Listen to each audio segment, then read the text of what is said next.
Hi, good afternoon, everyone. Today I'm going to share and speak on a very, very interesting and relatively new phenomenon. It's called sharenting. But before I share with you on sharenting, let me take you through the story of a friend of mine. Shivani and I were school friends. We were not the best of friends, but we were always connected socially. And one thing that I was fairly aware of was that Shivani was a fairly social person. It was very evident from her posts, whether it was about her educational achievements, whether it's about her marriage, whether it's about her childbirth, whether it's about the gender reveal promotions, whether it's about those large parties that she would be hosting for her friends, her move to London, and eventually it became all about the first child, the second child, and so on and so forth, till it became a dossier of 1 million pictures or so of Shivani, her children, and her family experiences. So much so that Shivani actually became the talk of the town. So like me, there were several other in our school who were constantly talking about Shivani. So much so that we declared that Shivani has gone from a fairly social person to now an annoyingly social person. And because we are friends, so we often spoke to her about it as well. And she was very easy, she was very good to dismiss it and say, no, this is good, we're new parents, we're just discussing a gathering, community, all of that became the narrative for her. Nonetheless, what is most exciting is that it's not only me.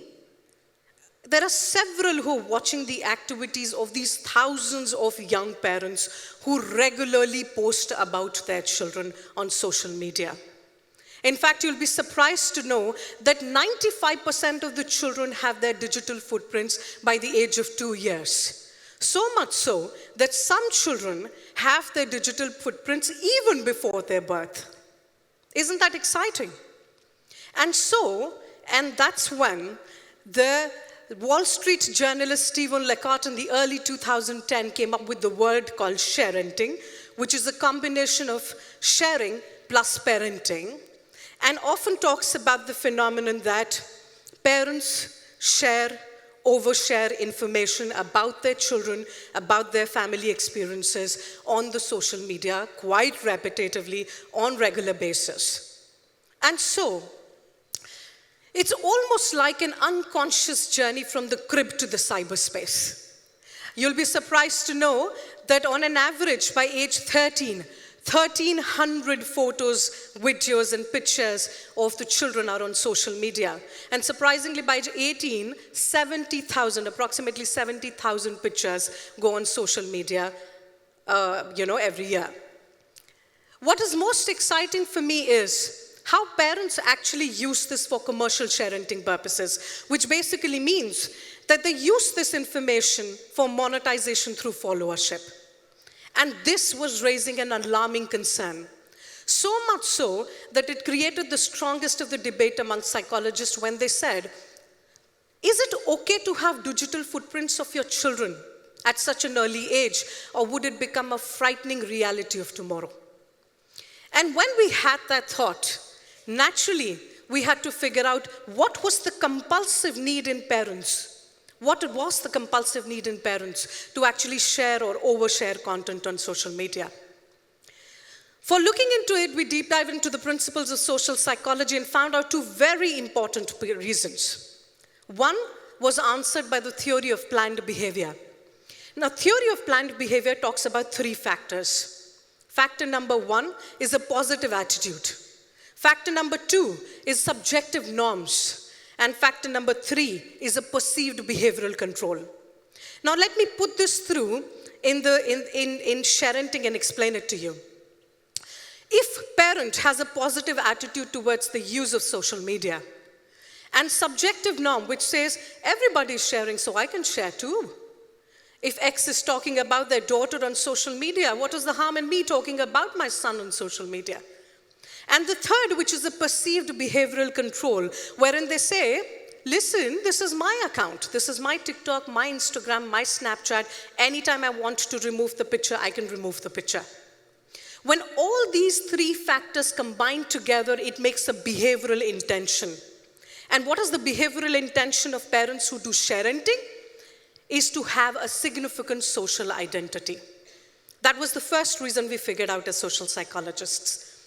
The second that we figured out was aspirationalism, more like social validation. Yeah? To have a scenario where you say, listen, my child is doing so much, or we as parents are so invested in our child's growth. The flip side to that is when social validation turns into a social obsession. So much so that there is constant checking of the messages, constant checking of these notifications, and that's exactly when Shivani came back to me. She entered therapy. Her social validation, seeking support from new parents, building a community of new parents had suddenly become into a social obsession, where every single post that she was making, she would go back and check it over and over and over again to figure out, hey, why is my picture not liked? Why did they make a comment like that? Is it a nice comment? Is it a not so nice comment? When she entered therapy, she was anxious, stressed, definitely distressed, exhausted. She had developed social anxiety and she had also had a panic attack. So what is most important for us to understand is when there are leading publications literally screaming every day of the tangible risks and hazards of sharenting, then why is it that people are still engaging in it? And what potentially are the tangible risks? Now, one tangible risk, most importantly, is the long-term emotional impact on the child. Because when a parent shares a picture and captions it, it's quite possible that caption and that picture is not something that your child associates with. So it can have long-term emotional impacts. But besides that, a UK report, Barclays predicted that by 2030, 2/3 of the identity frauds in the world would be due to sharenting. Can you believe that? Almost costing hundreds and millions of dollars every year. The third most important tangible risk is that when you put that picture of your child on the social media, there are these millions of strangers who have access to that open platform, who can use that picture, very well use that picture for guilt, embarrassment, humiliation, and in some cases, abducting the child as well. Oh, I know your child leaves every day school at 2 o'clock and reaches at 2:30 home. And for 30 minutes, sometimes your child stops at a particular bakery to pick up a cake. Yeah? So it's such a pattern that while it's individual pieces, while you put individual pieces of information on social media, it's harmless. But when you look at it collectively, it actually portrays your life. So those become very tangible risks in general. So naturally, as psychologists, what is the foremost responsibility that we have? That how do we handle this situation?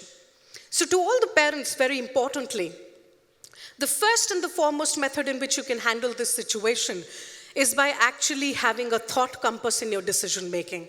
Be reflective in your parenting practices and figure out why is it so important for you to put this particular picture of your child on social media? Why is it important for you? What is motivating you? What are you fetching from that caption that you're putting there? So that becomes one of the most important features for you to have a thought compass in your decision making. Number 2, very importantly, geotagging or understand your privacy settings really well, especially when you put that location. Yeah? So if there is a possibility, and rather you should avoid it as much as you can. Number 3, very important, have that social media talk with your children. Why? Because it's quite possible they don't resonate with your ideas. They don't associate with what you're posting.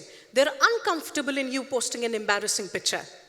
I mean, it's cute to have a spaghetti hanging over your head, or it's cute to spill over something and have those wobbly feet there, but nonetheless, it's quite possible that you're somebody who does not enjoy, your child is somebody who does not enjoy that picture out there. So have that social media talk with them.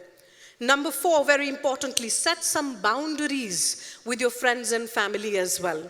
So discuss with them, I'm not comfortable sharing the picture of my child on the social media, so we can click it, but I'm sorry, you'll have to take consent from my child. Is it possible you can take consent from my child? Show the pictures to them. So setting boundaries is a very important aspect. Number 5, social role modeling. Very important again. The need to understand that real is not real, and real is not real. And that it's so important to network with people and have those human connections than Netflix sometimes. So if we understand the difference and we actually role model the right kind of format of connecting with people, then it's always much easier. Last but not the least, it's very important that we do not share any information that contains the name or any other related information about your child, like a passport or a boarding pass. Or something like in India, a ration card, for example. These kind of things, the more you can avoid, the better it is, because it'll give a profile of your child to the perpetuator. Nonetheless, most important, let's not forget, the internet never forgets. So that information that you're putting out there is a permanent information, and a version of your child is frozen forever. Thank you so much.